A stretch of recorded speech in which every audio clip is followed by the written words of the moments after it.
नमस्कार, आप देख रहे हैं वीके न्यूज। मैं हूं सुनील राउत। सड़क पर किसान और संसद में नेता मोदी सरकार के 3 विधेयकों को लेकर हाय तौबा मचा रही है, लेकिन इन सबको दरकिनार करते हुए सरकार ने संसद से तीनों विधेयकों को पास कर लिया है। सोमवार को लोकसभा में ये तीनों बिल पेश किए गए थे, जिनमें मंगलवार को एक बिल पास हुआ और बाकी 2 बिल गुरुवार को पारित हो गए।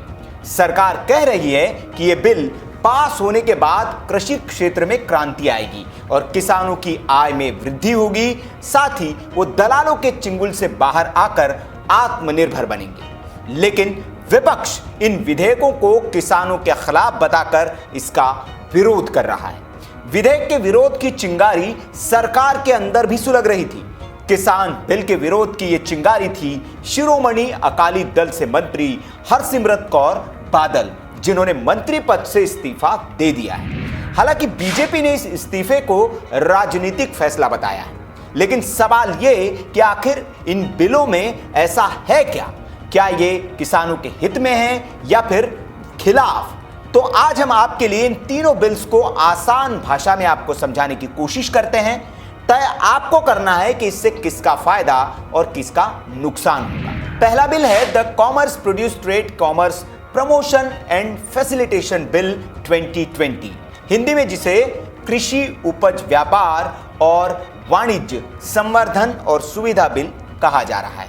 दूसरा बिल है the farmers empowerment and protection agreement of price assurance and farm services bill 2020, Hindi में मूल्य आश्वासन और कृषि सेवाओं पर किसान संरक्षण एवं सशक्तिकरण बिल।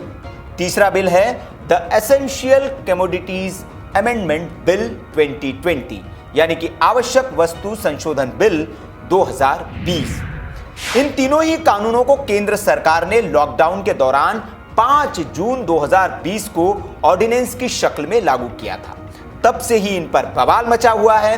एक तरफ केंद्र सरकार तो इसे अब तक का सबसे बड़ा कृषि सुधार बता रही है, तो वही विपक्षी पार्टियां इसे किसानों के शोषण का जरिया और कॉरपोरेट्स के फायदे के तौर पर देख रही है और इसका विरोध भी कर रही है।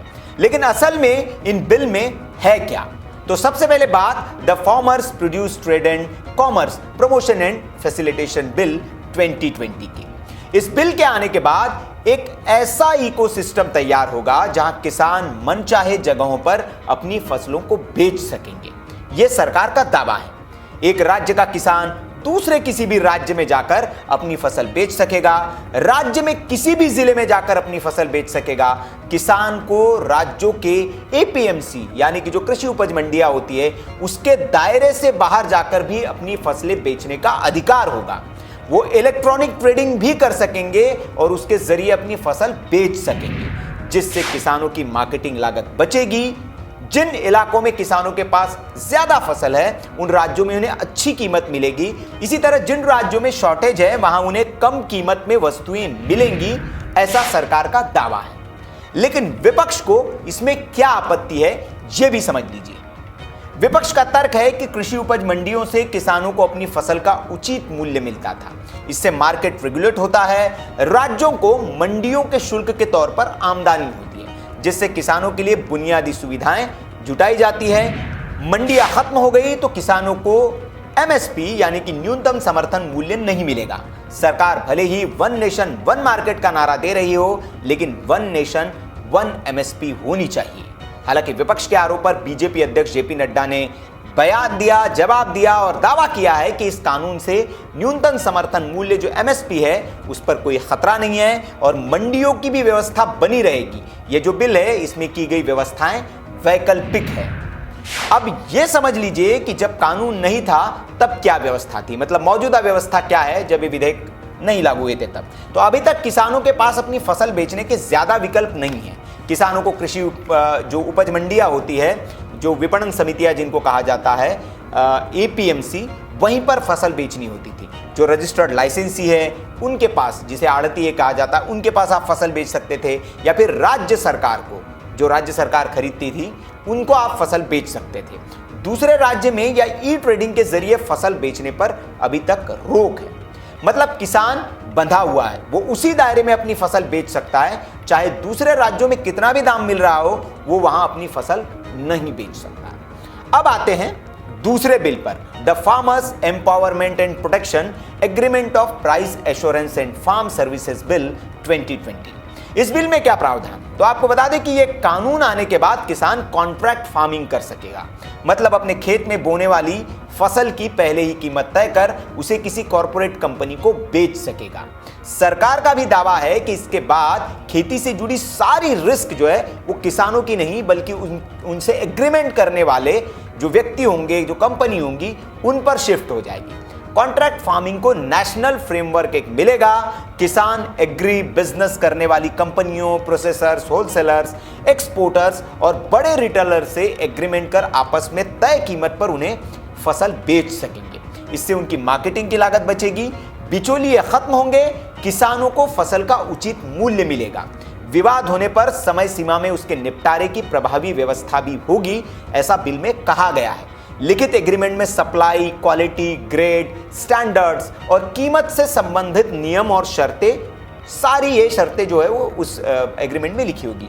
अगर फसल की कीमत कम होती है तो भी अनुबंध के आधार पर किसानों को गारंटीड कीमत तो मिलेगी। बोनस या प्रीमियम का प्रावधान भी उसमें होगा, अगर चाहे तो वो उससे बोनस और प्रीमियम भी मिल सकते हैं।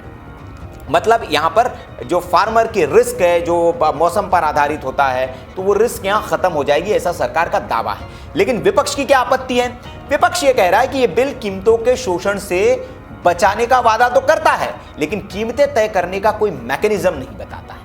डर है कि इससे प्राइवेट कॉर्पोरेट हाउसेस जो है वो किसानों का शोषण करेंगे, उन्हें एक जरिया मिल जाएगा। और बिल के विरोधियों को डर है कि खेती का सेक्टर जो है वो चूंकि असंगठित सेक्टर है, ऐसे में अगर कॉर्पोरेट से लड़ने की नौबत आती है तो उनके पास संसाधन जो है वो कम पड़ जाएंगे और वो कॉर्पोरेट से लड़ाई नहीं लड़ पाएंगे।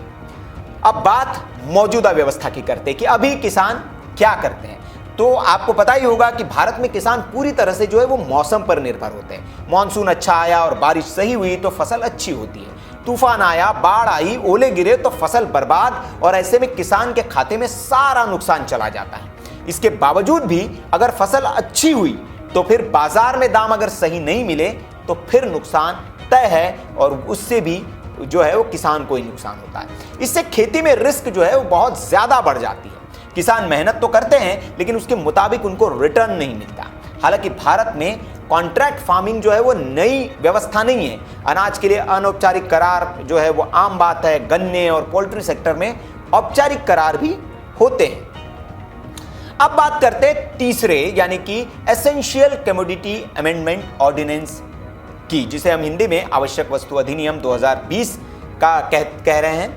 भारत में इस वक्त जो ज्यादातर कृषि उत्पाद है वो सरप्लस है, मतलब उत्पादन जो हो रहा है कई वस्तुओं का वो हमारी जो डिमांड है उससे ज्यादा होता है। एसेंशियल कमोडिटी एक्ट की वजह से कोल्ड स्टोरेज, गोदामों, प्रोसेसिंग और एक्सपोर्ट में निवेश कम होने की वजह से किसानों को लाभ नहीं मिल पाता है। जब बम्पर पैदावार होती है तो किसानों को भारी नुकसान उठाना पड़ता है, खासकर अगर फसल जल्दी सड़ने वाली हो। जैसे आपने देखा होगा कि किसान बम्पर पैदावार होने पर टमाटर, आलू और प्याज सड़कों पर फेंक देता है क्योंकि उसकी स्टोरेज की व्यवस्था नहीं है, और स्टोरेज है भी तो वो इतना महंगा है कि किसान उसे अफोर्ड नहीं कर पाता। लेकिन अब इस कानून से क्या होगा, तो इससे किसानों को राहत कैसे मिलेगी? तो कानून के आने के बाद जो है कोल्ड स्टोरेज और फूड सप्लाई चेन के आधुनिकीकरण में मदद मिलेगी, ये सरकार का दावा है। ये किसानों के साथ ही उपभोक्ताओं के लिए भी कीमतों में स्थिरता बनाए रखने में मदद करेगा। स्टॉक लिमिट तभी लागू होगी जब सब्जियों की कीमत दोगुनी हो जाएंगी या फिर खराब होने वाली फसल की रिटेल कीमत 50% ज्यादा बढ़ जाएगी। अनाज, दलहन, तिलहन, खाद्य तेलों, प्याज और आलू को फिलहाल सरकार ने वह जो आवश्यक वस्तु अधिनियम है उसकी सूची से हटा दिया है। इससे उत्पादन, स्टोरेज, मूवमेंट और डिस्ट्रीब्यूशन पर जो सरकारी नियंत्रण है वो खत्म हो जाएगा। युद्ध, प्राकृतिक आपदा, कीमतों में असाधारण वृद्धि और दूसरी परिस्थितियां अगर पैदा होती है तो उसमें जो नियंत्रण है वो केंद्र सरकार अपने हाथ में ले सकेगी, ऐसा इस बिल में जिक्र है। लेकिन अब इस पर विपक्ष की क्या आपत्ति है ये भी समझ लीजिए। विपक्ष की माने तो खाद्य वस्तुओं पर रेगुलेशन खत्म कर देने से एक्सपोर्टर्स, प्रोसेसर्स और कारोबारी फसल सीजन में जमाखोरी करेंगे।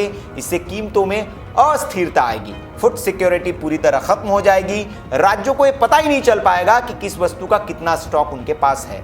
इससे आवश्यक वस्तुओं की कालाबाजारी बढ़ने का भी डर है और ये डर जो है वो विपक्ष को सता रहा है। तो ये रहे वो तीनों बिल, उसमें किए गए प्रावधान, मौजूदा व्यवस्थाएं और विपक्ष की आपत्तियां। अब आप तय कर सकते हैं कि इन बिलों से किसानों को फायदा होगा या नहीं, और क्या विपक्ष इस पर महज राजनीति कर रहा है। वैसे पीएम मोदी ने भी आज विरोधियों को दो टूक जवाब देते हुए कह दिया है कि किसानों को भ्रमित करने में बहुत सारी शक्तियां लगी हुई है। मैं अपने किसान भाइयों और बहनों को आश्वस्त करता हूं कि एमएसपी और सरकारी खरीद की व्यवस्था बनी रहेगी।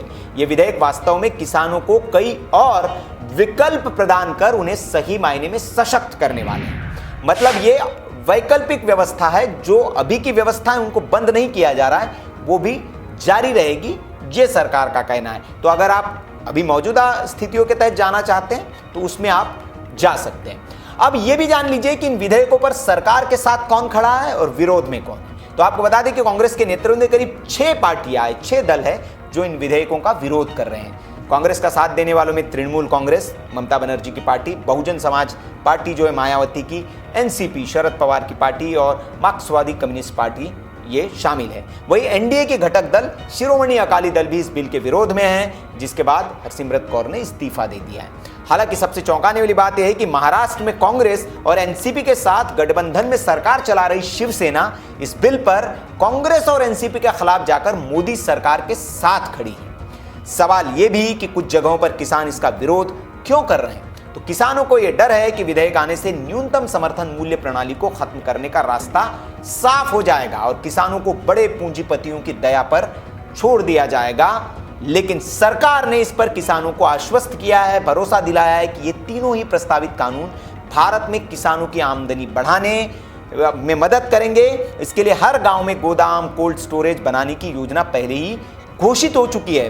किसान रेल भी शुरू की गई है ताकि किसानों को उनके माल की ज्यादा कीमत मिल सके। अब आप बताइए कि इन बिलों को आने के बाद क्या किसानों को फायदा होगा या फिर नुकसान, और क्या किसानों की आड़ में विपक्ष राजनीति कर रहा है। कमेंट बॉक्स में आप अपनी राय हमें जरूर दें। वीडियो अच्छा लगा हो तो लाइक करें, शेयर जरूर करें, ताकि जो भ्रम फैला हुआ है या जो लोग इन बिलों के बारे में जानना चाहते हैं उन तक ये जानकारी पहुंचे। इसलिए इस वीडियो को आप ज्यादा से ज्यादा लोगों तक जरूर पहुंचाएं और ऐसी खबरों के लिए आप देखते रहिए वीके न्यूज। नमस्कार।